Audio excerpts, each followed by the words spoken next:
আমরা আজ রাসায়নিক গণনা শুরু করব। রাসায়নিক গণনার শুরুতে কেমিক্যাল ক্যালকুলেশন চ্যাপ্টারের শুরুতে তার সংজ্ঞা, তার সম্পর্ক কিছু এসব এগুলো আগে দেখে নিই, তারপরে অঙ্কে আসা যাবে। তো আমরা শুরু করছি রাসায়নিক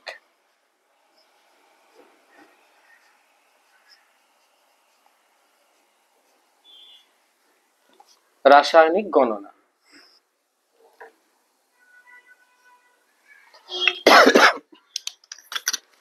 ধরো শুরুতে বেসিক কি আছে জিনিসগুলো দেখো। ধরো আমি একখানা বিক্রিয়া লিখলাম, নাইট্রোজেন N2 প্লাস 3H2 পাচ্ছি আমি 2NH3 অ্যামোনিয়া।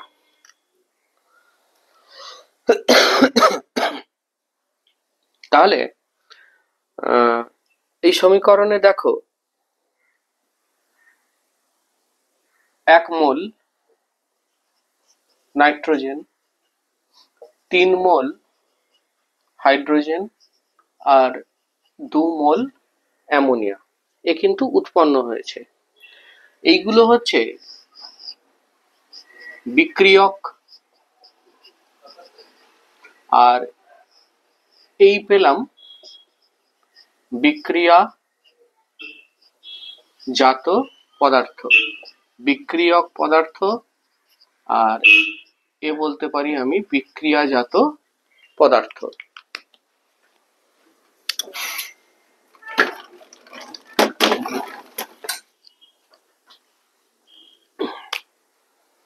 মানে রিঅ্যাকটেন্স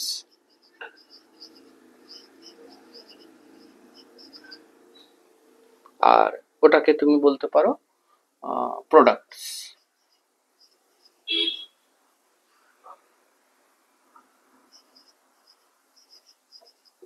তাহলে প্রথম আমি বলতে পারি 1 মোল অ্যামোনিয়া, 1 মোল নাইট্রোজেন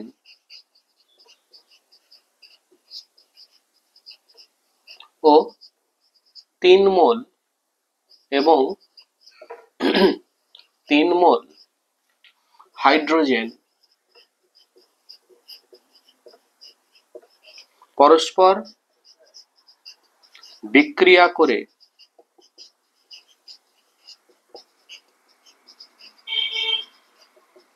2 মোল অ্যামোনিয়া গ্যাস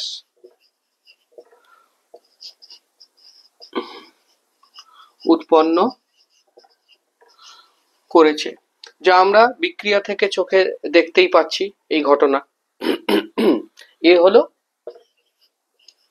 গুণগত তথ্য। এবার ধরো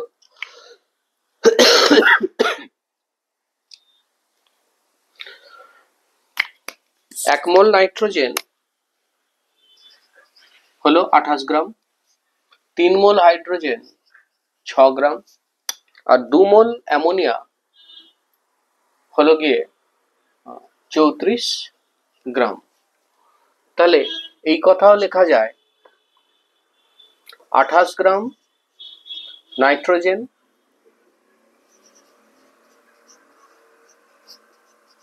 ও 6 গ্রাম হাইড্রোজেন যুক্ত হয়ে 34 গ্রাম অ্যামোনিয়া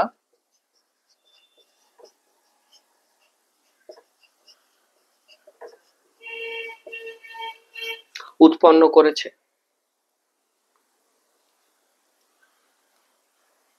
এ হলো ওজন মাত্রিক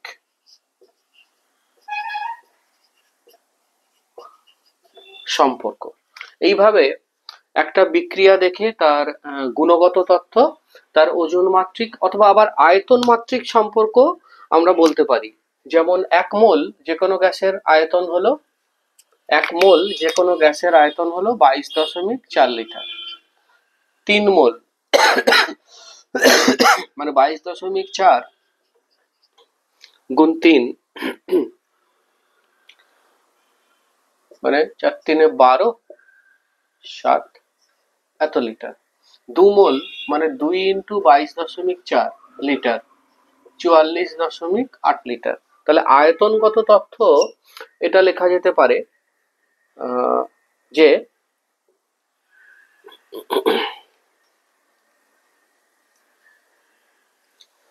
এসটিপি তে 22.4 litre nitrogen 22.4 litre nitrogen 67.2 litre হাইড্রোজেনের সাথে বিক্রিয়ায়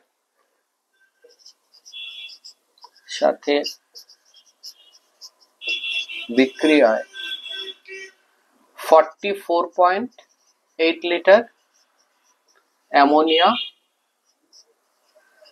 অ্যামোনিয়া উৎপন্ন করেছে। তো এ হলো আয়তনগত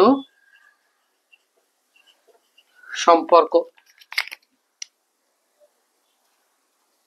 তাহলে একটা বিক্রিয়া দেখে আমরা এইভাবে ওজনগত, আয়তনগত এবং বিক্রিয়াতে কারা কারা অংশ নিয়েছে তা কিন্তু বলতে পারি। এবার এসো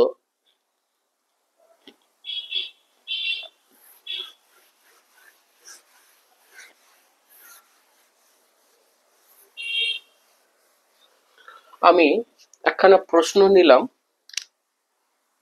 এরকম,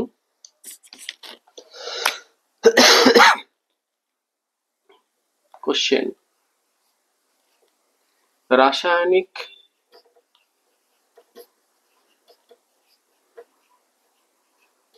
বিক্রিয়ায় ভরের সংরক্ষণ বা নিত্যতা সূত্রটি লেখো, ব্যাখ্যা করো। তার সাথেই নিয়ে নিলাম উদাহরণ দাও। এই প্রশ্ন নিলাম। দেখো, আমরা আগেই করেছি কোনো রাসায়নিক বিক্রিয়ায় একদিকে থাকে বিক্রিয়ক আর একদিকে থাকে বিক্রিয়াজাত পদার্থ। ধরো আমি যদি প্রথমে ব্যাখ্যায় নিই সুবিধা হবে, জায়গা রাখলাম। মনে করি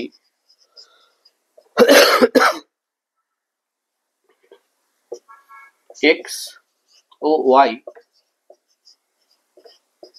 দুটি রাসায়নিক আমি ব্যাখ্যা করছি। দুটি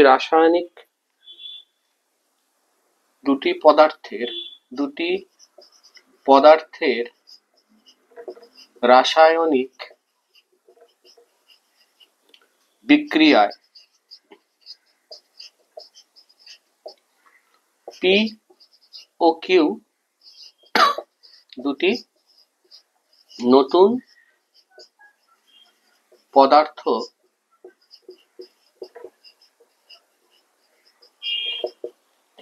উৎপন্ন হয়। তাহলে বিক্রিয়ক রাখলাম বাম দিকে, বিক্রিয়াজাত পদার্থ রাখলাম ডান দিকে। এক্স আর ওয়াই বিক্রিয়া করেছে, উৎপন্ন করেছে পি আর কিউ নামের দুটো পদার্থ।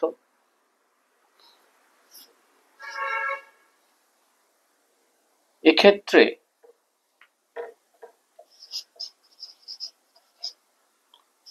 বিক্রিয়ার রাসায়নিক বিক্রিয়ার আগে বিক্রিয়ক পদার্থের মোট ভর রাসায়নিক বিক্রিয়ার পর উৎপন্ন বিক্রিয়াজাত পদার্থের মোট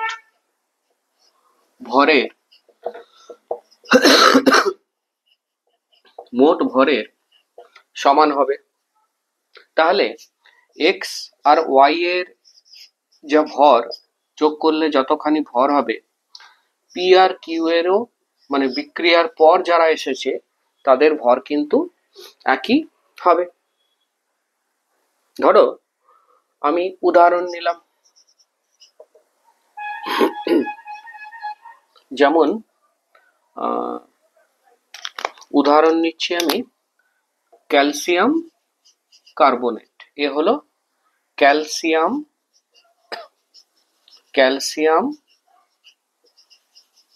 কার্বনেট। ক্যালসিয়াম কার্বনেটের আমি উত্তপ্ত করলাম, পাচ্ছি ক্যালসিয়াম অক্সাইড। ক্যালসিয়াম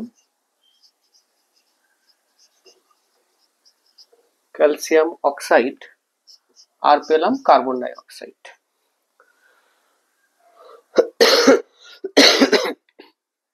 ধরো তাহলে এ হলো বিক্রিয়ক, আর এদিকে এই দুজন হলো বিক্রিয়াজাত পদার্থ। এর মোট ভর ক্যালসিয়াম কার্বনেট 100 গ্রাম, ক্যালসিয়াম অক্সাইড 56 গ্রাম, আর কার্বন ডাই অক্সাইড 44 গ্রাম। তাহলে অতএব বিক্রিয়ক পদার্থের মোট ভর হচ্ছে গিয়ে 100 গ্রাম আণবিক ভর। বিক্রিয়াজাত পদার্থের মোট ভর, তাহলে এখানে 56 প্লাস 44 করলাম, একই পাচ্ছি 100 গ্রাম। তাহলে কোনো রাসায়নিক বিক্রিয়ায় বিক্রিয়ক পদার্থের মোট ভর আর বিক্রিয়াজাত পদার্থের মোট ভর দুটোই কিন্তু সমান হলো। অর্থাৎ বিক্রিয়ক ও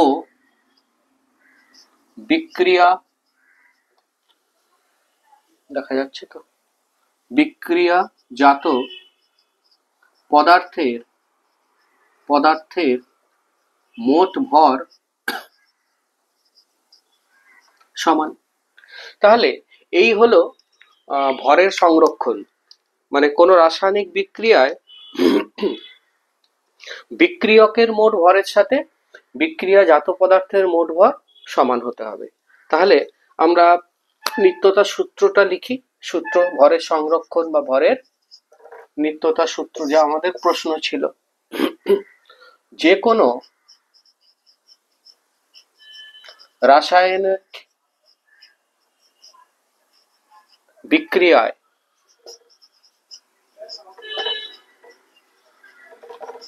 বিক্রিয়ক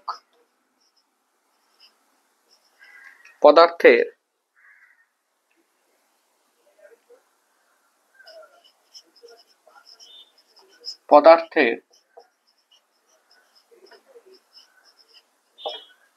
মোট ভর ও বিক্রিয়াজাত পদার্থের মোট ভর সর্বদা সমান হয়। তাহলে পরে এই প্রশ্ন এলে এইভাবে উত্তর লেখা যেতে পারে, সূত্র, তারপরে তার ব্যাখ্যা, x Y A B C D যা দিয়ে খুশি বিক্রিয়ক বিক্রিয়াজাত লিখতে পারি, আর তারপরে শেষে ছিল উদাহরণ। এক্ষেত্রে আমরা ক্যালসিয়াম কার্বনেটের নিয়েছি, অন্য কিছুরও নেওয়া যায়, যেমন কার্বন ডাই অক্সাইড নিতে পারো C+O2। সেক্ষেত্রেও তুমি দেখাতে পারবে যে কার্বনের 12 গ্রাম, অক্সিজেনের 32 গ্রাম, একইভাবে কিন্তু 44 কিন্তু আমরা পাই।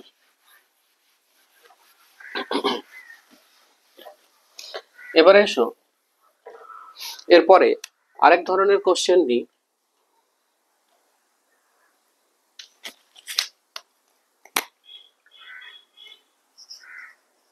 ভর ও শক্তির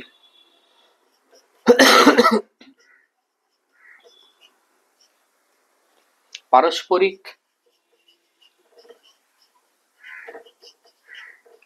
রূপান্তর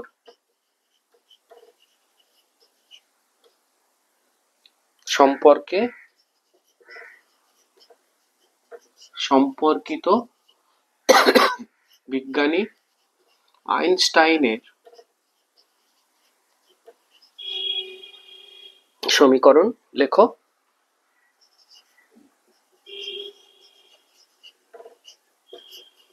এবং সমীকরণে প্রচলিত এবং প্রতীকগুলি কি নির্দেশ করে?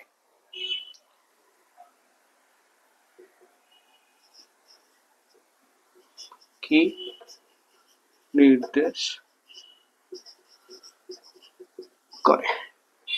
এখানে প্রশ্নের দুটো ভাগ, এক আইনস্টাইনের সমীকরণ, আর প্রতীকগুলি কি নির্দেশ করে। এটা বলার আগে একটু বলে নি, ধরো আমি কার্বন আর অক্সিজেন জুড়লাম, কার্বন অক্সিজেন বিক্রিয়া করে কার্বন ডাই অক্সাইড এবং কিছু তাপ উৎপন্ন করে। তাহলে আমি বলতে পারি বিক্রিয়ায় তাপ, রাসায়নিক বিক্রিয়ায় তাপ উৎপন্ন হওয়ায় কার্বন এবং অক্সিজেনের, মানে এরা হলো বিক্রিয়ক, মোট ভর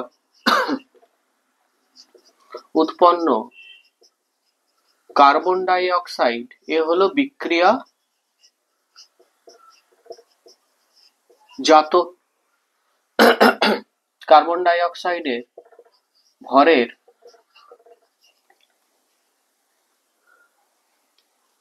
সমান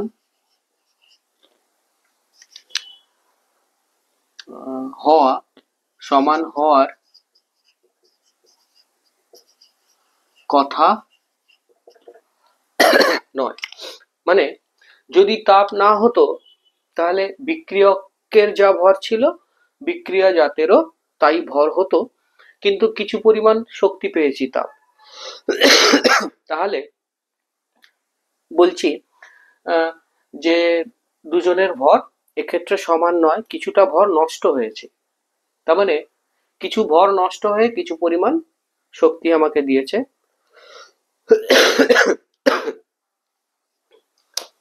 তাহলে অর্থাৎ ভর ও শক্তি পরস্পর রূপান্তর যোগ্য। মানে এদের মিলে যা ভর হবে, কার্বন ডাই অক্সাইড হলেও ভর কিছুটা এর থেকে কম হবে, কারণ কিছু পরিমাণ ভর নষ্ট হয়ে আমি কিছু পরিমাণ শক্তি পেয়েছি, আবার কিছু শক্তি ভরেরও জন্ম দিতে পারে। তো এবারে উত্তরটায় আসি। উত্তরে আছে দেখো, প্রশ্ন হচ্ছে ভর ও শক্তির পারস্পরিক রূপান্তর সম্পর্কিত আইনস্টাইনের সূত্রটি।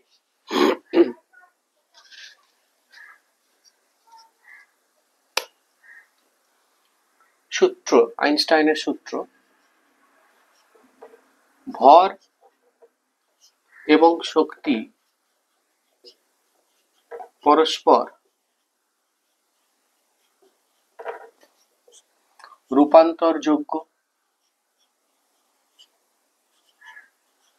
মানে ভর শক্তিতে রূপান্তর হতে পারে, আবার শক্তিও ভরে পরিণত হতে পারে। তাহলে যখন কিছু পরিমাণ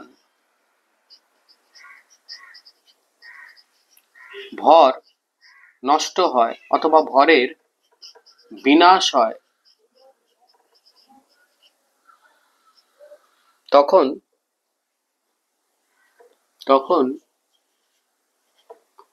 তার তুল্য পরিমাণ, মানে এক সমান পরিমাণের তার তুল্যাঙ্ক পরিমাণ শক্তি উৎপন্ন হয়।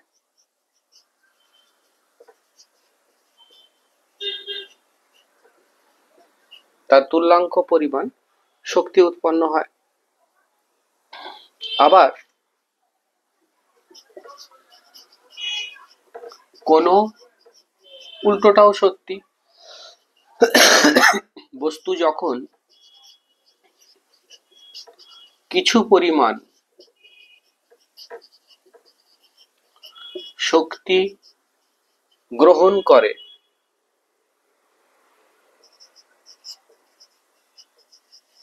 তখন তার তুল্যাঙ্ক পরিমাণ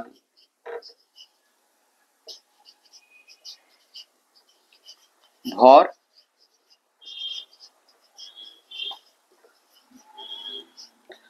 বৃদ্ধি ঘটে। তাহলে এবারে যদি আইনস্টাইনের সমীকরণ, মানে গাণিতিক রূপ লেখো, আইনস্টাইনের সূত্রের সমীকরণ গাণিতিক রূপ যদি লেখো, তা হলো E = m × c², যেখানে E হলো গিয়ে শক্তি, বলেছে প্রতীকগুলি কি কি নির্দেশ করছে সেটা দেখাতে। তাহলে এক্ষেত্রে E হলো শক্তি, আবার m হলো বস্তুর ভর, c এখানে হলো গিয়ে আলোর বেগ। তাহলে এইভাবে প্রশ্ন পেলে এর উত্তর সূত্র, সমীকরণ এবং প্রতীকগুলো এইভাবে আমি লিখবো, মনে রাখবে। আলোর বেগ কিন্তু 3 × 10⁸ মিটার/সেকেন্ড। আচ্ছা, এবার ধরো আরেকটু এগিয়ে আরেকটি কোশ্চেন নিই, আরেকটা প্রশ্ন নিই।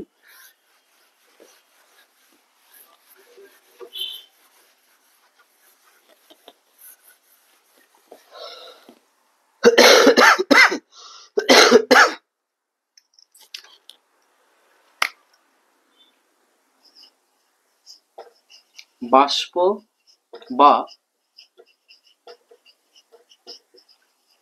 আপেক্ষিক ঘনত্বের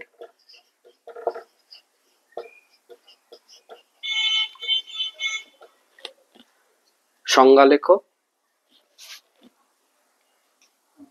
তার সাথে গ্যাসের আণবিক গুরুত্ব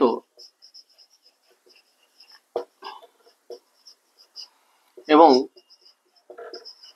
বাষ্প ঘনত্বের মধ্যে সম্পর্ক নির্ণয় করো।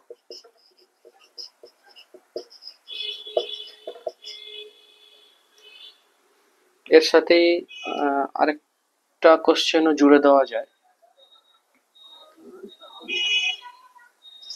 গ্যাসের বাষ্প ঘনত্ব ও প্রমাণ ঘনত্বের মধ্যে সম্পর্ক লেখো। প্রমাণ ঘনত্বের মধ্যে সম্পর্ক লেখো। এই তিনখানা কোশ্চেন আমি নিয়ে নিলাম। তাহলে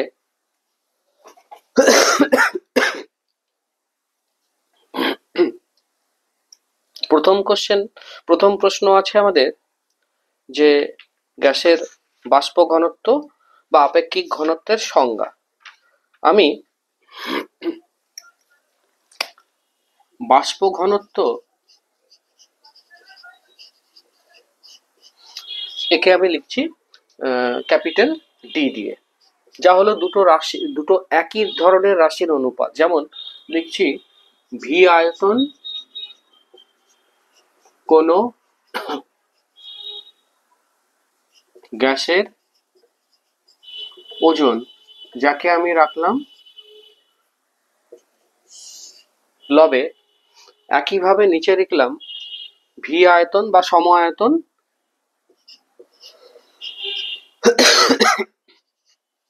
হাইড্রোজেন গ্যাসের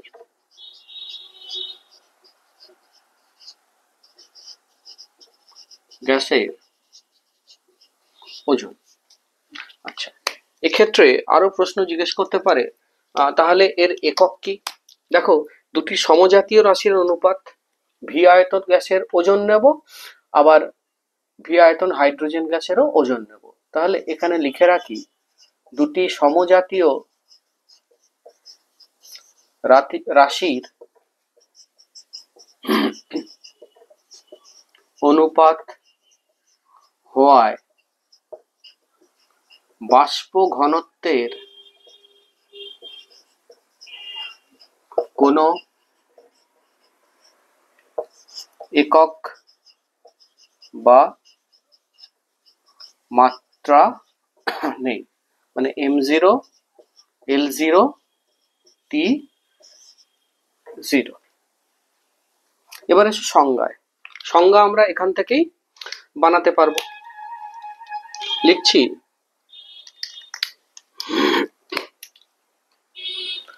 একই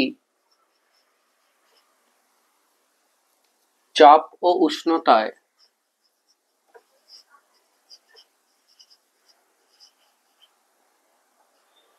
কোনো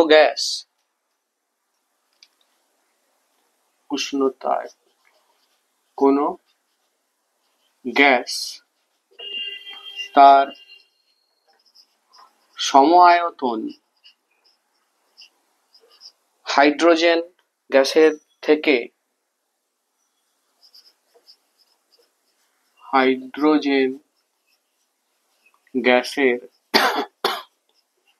থেকে যত গুণ ভারী, সেই তুলনামূলক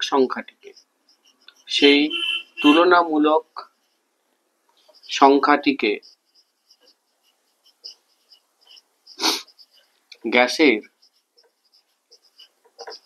বাষ্প বা আপেক্ষিক ঘনত্ব বলে। তাহলে সংজ্ঞা অনুপাত থেকেই বলা যায় কোনো গ্যাসের ওজন তার হাইড্রোজেন গ্যাসের থেকে যত গুণ ভারী, তাই লেখা হয়েছে। একই চাপ উষ্ণতায় কোনো গ্যাস সম আয়তন, এক্ষেত্রে ভি আয়তন নিয়েছি, হাইড্রোজেন গ্যাসের থেকে, দেখো হাইড্রোজেনেরও যা আয়তন আবার অন্য গ্যাসেরও একই আয়তন কিন্তু আমরা নিয়েছি, যত গুণ ভারী তাকেই ওই কোনো গ্যাসের বাষ্প ঘনত্ব বলে। আচ্ছা, এবার সম্পর্কে আসি।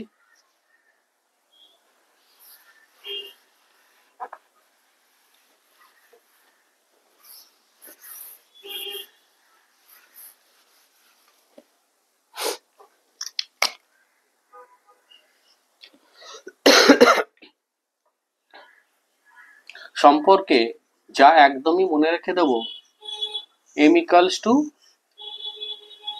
2d। এখানে m কে আমরা বলছি আণবিক গুরুত্ব সমান 2 ইন্টু ডি। ডি হলো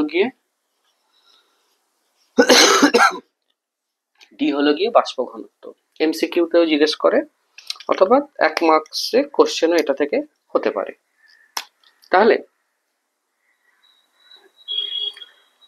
এবার এসে সম্পর্কটা নির্ণয় করি। তো প্রথমেই লিখছি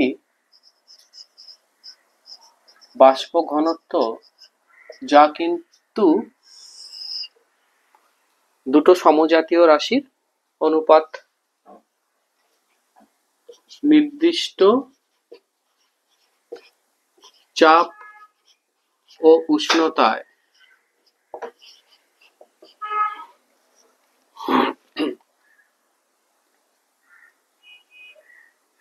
কোনো গ্যাসের n সংখ্যক অণুর ভর, কোনো গ্যাসের n সংখ্যক অণুর ভর নিলেও তাহলে এক্ষেত্রে তলাতেও n সংখ্যক হাইড্রোজেনই নিতে হবে। একইভাবে লিখছি নির্দিষ্ট চাপ ও উষ্ণতায় হাইড্রোজেন গ্যাসের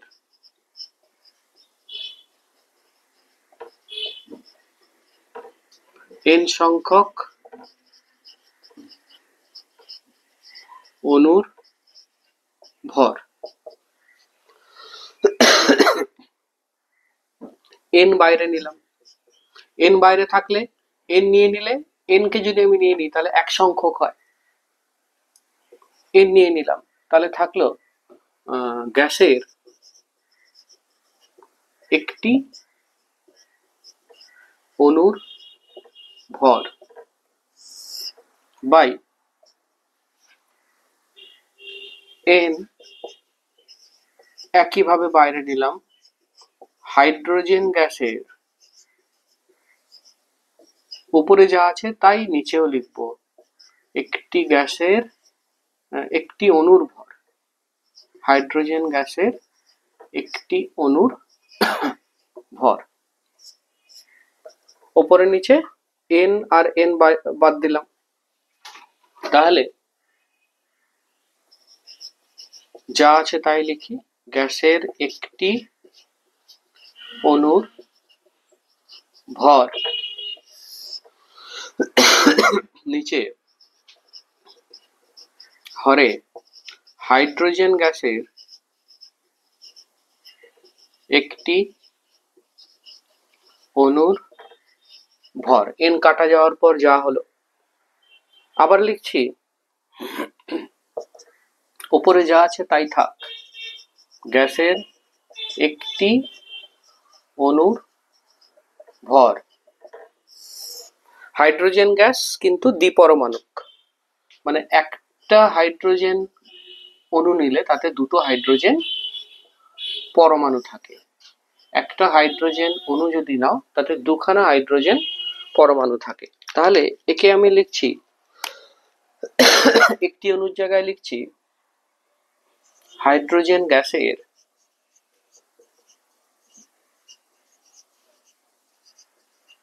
দুটি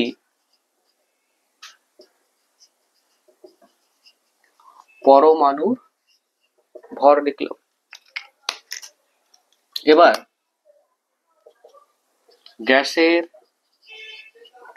যা ছিল তাই লিখছি, একটি অণুর ভর, দুটো পরমাণু ছিল, দুইবার করলাম, তাহলে থাকলো হাইড্রোজেন গ্যাসের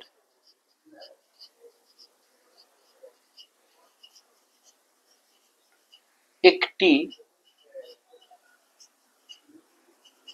পরমাণুর ভর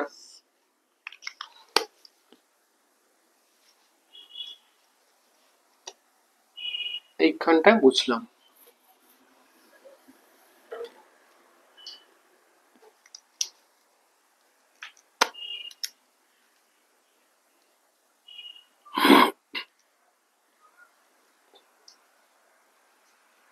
আবার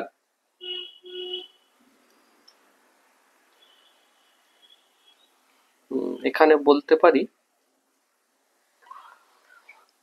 কথাটা লিখি, কোনো গ্যাসের একটি অণু, আমি নিলাম গ্যাসের একটি অণু, হাইড্রোজেন গ্যাসের একটি পরমাণু, একটি পরমাণু তুলনায় যত গুণ ভারী, একটি পরমাণু তুলনায় যত গুণ ভারী তাকে ওই গ্যাসের আণবিক গুরুত্ব বলে। যত গুণ ভারী তাকে ওই গ্যাসের আণবিক গুরুত্ব ক্যাপিটাল এম বলে। তাহলে বাষ্প ঘনত্ব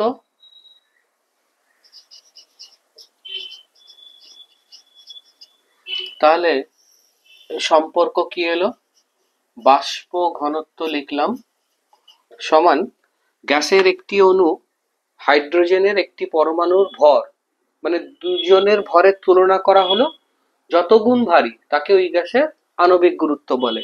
তাহলে 1-2 যেরকম ছিল থাকলো, আর সংজ্ঞানুযায়ী এইটাই হলো কিন্তু গ্যাসের আণবিক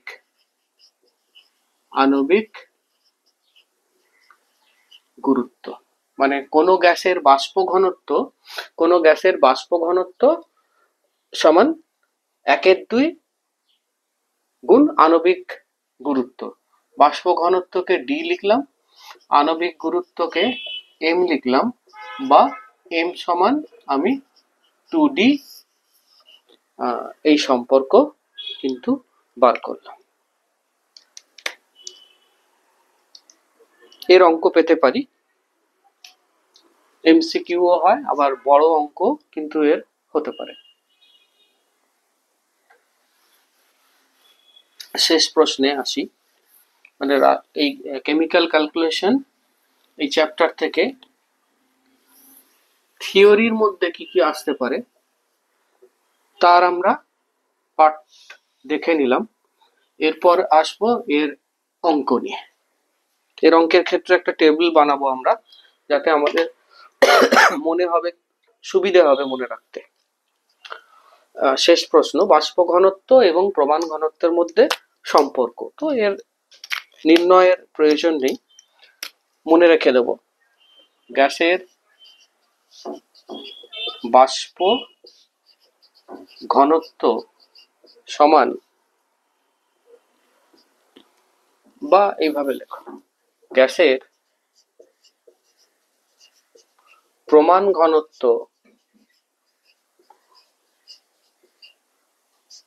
সমান 0.089